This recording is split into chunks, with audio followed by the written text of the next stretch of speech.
سلمان فارسی کی کہانی دیکھیے، 350 سال زندگی پائی ہے، صحابہ میں سب سے طویل العمر ہے۔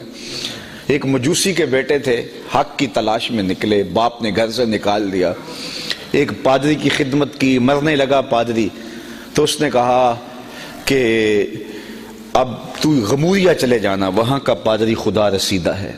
تو کہتے ہیں میں اس کی تدفین کے بعد غموریہ آیا، پھر ساری زندگی اس کی خدمت کی۔ جب وہ مرنے لگا تو اس نے مجھے کہا کہ کوئی ایسا شخص نہیں ہے جس کے پاس میں تجھے اب بھیجوں، اب تو یثرب چلا جا، نبی آخر الزمان کی ہجرت گاہ ہے اور وہ وہاں تشریف لائیں گے۔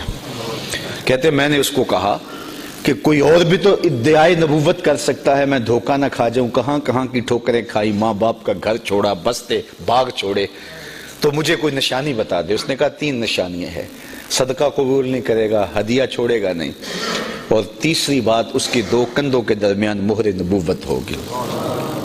کہا ایک قافلے سے جڑ گیا میں، انہوں نے مجھے پکڑ کے غلام بنا لیا، لیکن میری قسمت اچھی کہ بیچا جا کے مدینے میں، اللہ اکبر، ایک یہودی نے مجھے خرید لیا اور میں اس دن کے انتظار میں اس کی نوکری کرتا رہا، کبھی عرش پر، کبھی فرش پر، کبھی ان کے در، کبھی در بدر، غم عاشقی تیرا شکریہ میں کہاں کہاں سے گزر گیا۔ کہا ایک دن میں اپنی کھجوروں پہ چڑھ کے باغ میں کھجوریں توڑ رہا تھا کہ ہواؤں میں مستی نہیں چھا گئی اور ہر سمت سے یہ گونج آنے لگی، طلع البدر علینا من ثنیۃ الوداع۔ تو کہتے ہیں کہ ماحول کی خوشبو اور روحانیت مجھے بتا رہی تھی کہ یہ وہی آ گیا جس کا تو انتظار کر رہا ہے۔ کہتے ہیں مجھ سے صبر نہ ہو سکا، میں نے اوپر سے چھلانگ لگا دی اور دوڑ پڑا۔ میرے آقا نے سمجھا، یہودی آقا نے، کہ شاید غلام بھاگ گیا، اس نے دوڑ کے مجھے پکڑ لیا۔ میں نے اس کو کہا چھوڑ دے مجھے، میں بھاگا نہیں ہوں، یہ جسم تیرا ہی غلام ہے لیکن دل نوکر کسی اور کا ہے۔ کہتے ہیں میں حضور کی خدمت میں گیا اور میں کھجوریں لے گیا تھا صدقے کی، جا کے میں نے پیش کی تو حضور نے فرمایا ہم نبی صدقہ نہیں کھایا کرتے۔ کہتے نشانی پوری ہو گئی۔ پھر ایک دن میں پھر گیا اور میں ہدیے کے طور پہ کھجوریں لے گیا تو حضور نے فرمایا ہاں یہ ہم لیں گے، قبول کر لیں۔ کہتے ہیں 2 نشانیاں بھی پوری ہو گئیں، حضور کا چہرہ بھی بتاتا تھا کہ یہ وہی ہیں، لیکن میری بھی ضد تھی کہ تیسری نشانی دیکھوں گا تو ایمان لاؤں گا۔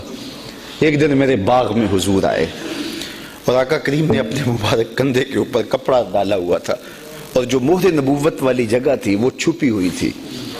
میں بار بار پیچھے ہوتا تھا، میری آرزو یہ تھی کوئی تیز ہوا کا جھونکا آئے اور کپڑا ہٹے اور میں مہر نبوت کی زیارت کر لوں۔